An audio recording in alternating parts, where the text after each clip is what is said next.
ซ้ำน้ำใจผู้สูงร้องดังๆในเด้อเท่าคุณฟ้าป่าลุงพ่อแม่ที่เลี้ยงมา ใจบ่เคยพักผ่อนยามนอนบ่เคยหลับตา แต่ใจยังคิดตั้งหน้า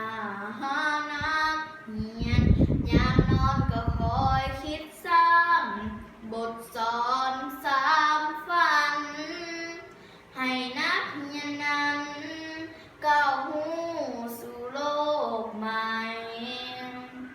ทั้งเมื่อยและอ่อนล้า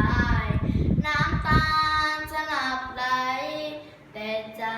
ครูบ่เคยคิดคำว่ายอมสมเป็นแม่พิมพ์ที่ยินยอมหาปัญสร้างสวยสูงองอาจสง่าเหมือนสิ่งใดแม่พ่อกำเนิดสร้างเจ้าอาจารย์เพิ่นสอนสั่งอาจารย์และพ่อแม่นั้นเท่าเทียมกันดีโอ้